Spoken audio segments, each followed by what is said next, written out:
महामारी लगभग जो है खात्मे की ओर है, तो अब डीयू को खोलने को लेकर के आपकी क्या ओपिनियन है?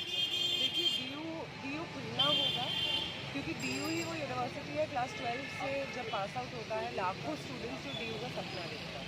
अब पिछले 2 साल से डीयू में सन्नाटा है। सन्नाटा इसलिए भी है क्योंकि जो न्यू एजुकेशन पॉलिसी आया है उसको एकदम चुपचाप कैंपसेस में घुसा देना, एजुकेशन का पूरा रुख ही बदल देना, तरीका ही बदल देना, ये हो पाए इसके लिए ज़रूरी है कि स्टूडेंट्स कैंपस में ना हो। क्योंकि जब भी ऐसा कोई चेंज एजुकेशन में आया है, चाहे वो ऑक्यूपाई यूजीसी का प्रोटेस्ट हो गया, एफवाईयूपी के समय हो गया, तो हमेशा स्टूडेंट्स सड़कों पे उतरे हैं ऐसे किसी भी बड़े बदलाव के अगेंस्ट जो एजुकेशन से दूर करता है स्टूडेंट्स को। इसलिए भी कैंपसेस बंद हैं।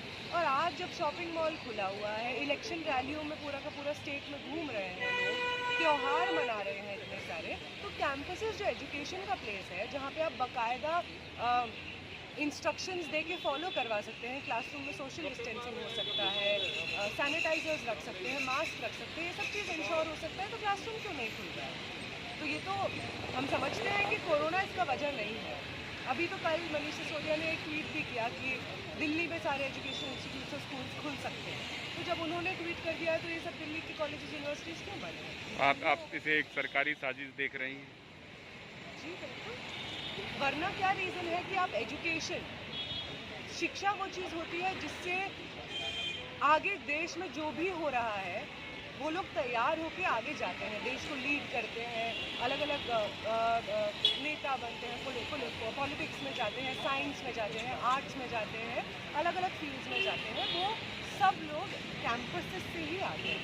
जब हम लोग कैंपसेस में आ रहे हो, आप यहाँ हंगर स्ट्राइक पर बैठे हैं डीयू को रीओपन करने के लिए, तो आपने क्या सोच करके रीओपन की मांग की है, जबकि यहाँ पर ओवर क्राउडेड क्लासेस हैं, तमाम तरह के इंफ्रास्ट्रक्चर की दिक्कत है, तो आपको क्या लग रहा है कि किस कारण? देखिए, पिछले 1.5 साल से दिल्ली यूनिवर्सिटी बंद है और कोविड का बहाना देते हैं। आप दिल्ली यूनिवर्सिटी के चारों तरफ देख लीजिए, जहाँ दुकानें हैं, मॉल हैं, सब कुछ खुल चुका है, पर आज भी जो दिल्ली यूनिवर्सिटी वो बंद है। अगर कोविड का बहाना है तो फिर भैया यूनिवर्सिटी स्पेसेस में कोविड है और बाहर कोविड क्यों नहीं है, ये हम सवाल रखते हैं। और अगर कोविड है तो आप इंश्योर कीजिए यूनिवर्सिटीज़ में वैक्सीनेशन सेंटर्स खोलें, दिल्ली यूनिवर्सिटी के स्टूडेंट्स को वैक्सीनेट किया जाए, और जब एक बार सारे स्टूडेंट्स वैक्सीनेट हो गए तो ऑटोमेटिकली आप ऑफलाइन क्लासेस को रीस्टार्ट कर सकते हैं। क्योंकि हम जानते हैं कि बहुत सारे ऐसे स्टूडेंट्स हैं दिल्ली यूनिवर्सिटी में जो मार्जिनलाइज कम्युनिटीज़ से आते हैं, तो उनके लिए हम देख रहे हैं बहुत मुश्किल हो रहा है कोप अप करना ऑनलाइन क्लासेस से। आप कोई भी क्लास उठा लीजिए किसी भी कॉलेज की, अगर 50 की क्लासेस में 5 से ज़्यादा बच्चे क्लास नहीं लेते। हम देखते हैं कि कैसे पिछले 1.5 साल में बहुत एक बड़ा डिजिटल डिवाइड क्रिएट हुआ है, जिसने बहुत सारे लोगों को एजुकेशन से बाहर धकेल दिया है। तो आज ये बहुत ज़रूरी है कि कैंपसेस खुलें, फिजिकल क्लासेस रिस्टार्ट हों, और अगर कोविड की कोई दिक्कत है तो बेसिक प्रोटोकॉल अपनाया जाए, फेज मैनर में ड्यू ओपन किया जाए, या इंश्योर किया जाए भी कैंपस में वैक्सीनेशन सेंटर खुले, क्योंकि वैक्सीनेशन जब सबको होगा तो ऑटोमेटिकली कोविड नहीं फैलेगा। तो इसी को लेके आज हमने hunger strike, indefinite hunger strike का कॉल दिया था मंडे को। आप कितने दिनों से हैं यहाँ पर स्ट्राइक पर?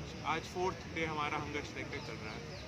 तो आपको क्या लग रहा है कि इसके पीछे कोई सरकारी नीतियों को लेकर के भी रोकने की कोशिश है, साजिश देख रहे हैं आप? बिल्कुल, देखिए हमने देखा कैसे कोविड में जब नॉर्मल एजुकेशन नहीं चल रही तब जबरन न्यू एजुकेशन पॉलिसी को पारित कर दिया गया, बिना किसी डिबेट के, बिना किसी डिस्कशन के, बिना किसी स्टूडेंट की राय लिए एनईपी को लागू किया गया। फिर हम जानते हैं अगले साल से एक FIUP 4 year undergraduate program Delhi University में फिर लाया जा रहा है। ये बड़ा इनफेमस प्रोग्राम है, 2013-14 में लाया गया था, बड़े विरोध के बाद उसको वापस किया गया, फिर उसको थोपने की कोशिश की जा रही है।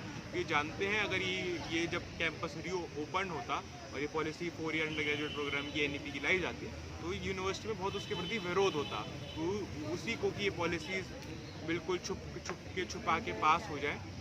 ये सब कुछ लॉकडाउन की आड़ में, कोरोना की आड़ में किया जा रहा है। तो अब आप अगर मान लीजिए अभी प्रशासन से कोई बातचीत हुई है आपकी? अभी तक तो यही तो सबसे दुख की बात है कि 4 दिन से यूनिवर्सिटी प्रशासन नाम से मिलने आया है, और कल तो हमने देखा कैसे दिल्ली पुलिस को भिजवा के दिल्ली यूनिवर्सिटी के वाइस चांसलर ने हमारे साथ कितनी बर्बरता की। मैं और मेरे साथी पिछले 3-4 दिन से भूख हड़ताल पे उस बिना किसी कंसिडरेशन के हमको मारा, पीट के बस में भरा गया।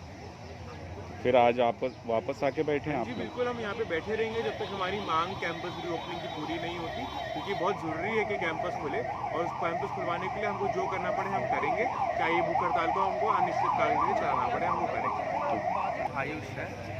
मैं पिछले 4 दिन से भूख हड़ताल पे बैठा हूँ। हमारा मांग ये है कि जल्द से जल्द DU को खोला जाए एवं जो एग्ज़ाम्स है उसको ब्लेंडेड मोड में रखा जाए, ऑनलाइन एवं ऑफलाइन, क्योंकि अब तक तो 1.5 साल से ऑनलाइन ही क्लास चला है और अब जबकि सब मॉल से लेके स्विमिंग पूल तक। तो ये कॉलेज जो कोरोना की वजह से लगभग 2 साल हो गए बंद है, तो अब इनको खोलने के लिए लेकर के आपकी क्या ओपिनियन है? देखिए, कोरोना के लॉकडाउन के दौरान जो ऑनलाइन से क्लासेस हुई या ऑनलाइन की परीक्षा हुई, उसके प्रभाव को लेकर के, उसकी गुणवत्ता को लेकर के बहुत संशय है।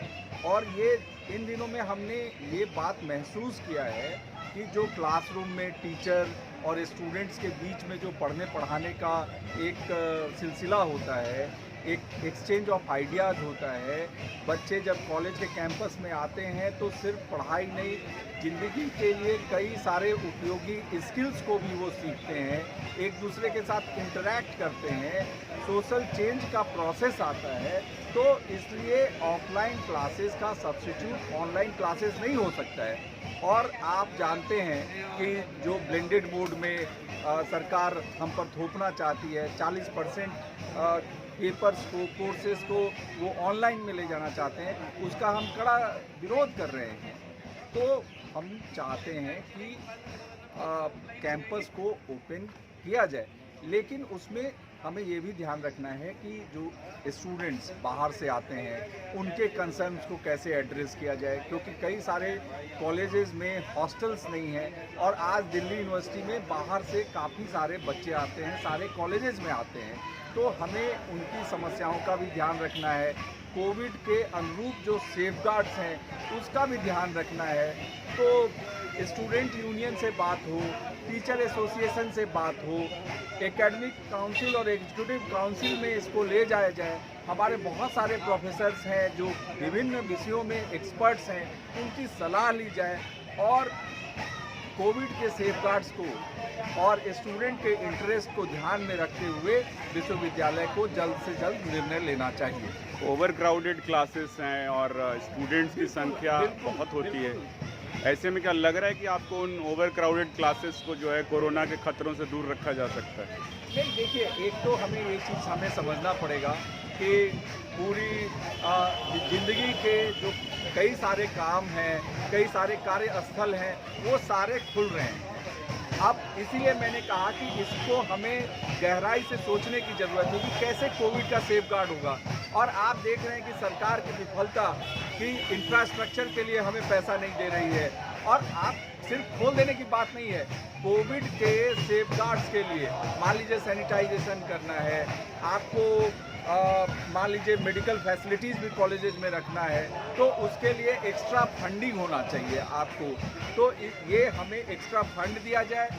जो कॉलेजेस में ओवर क्राउडिंग की बात की, आप जानते हैं कि कैसे OBC एक्सपेंशन के तहत जो ज़्यादा स्टूडेंट्स आए, EWS के कारण जो हमारा स्टूडेंट का स्ट्रेंथ बढ़ा, लेकिन उस अनुरूप हमें अभी तक पैसा नहीं मिला है। वो सारे पैसे भी तुरंत निर्गत किए जाने चाहिए, इंफ्रास्ट्रक्चरल डेवलपमेंट होना चाहिए।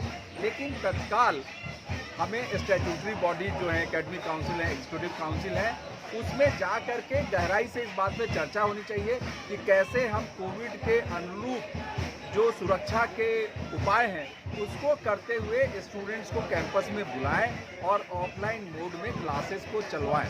पिछले दिनों खबर आई है कि कॉलेज की जो है टाइमिंग को थोड़ा एक्सपेंड कर दिया जाए, तो उससे क्या फ़ायदा होगा कॉलेज टाइम एक्सपेंड करने से?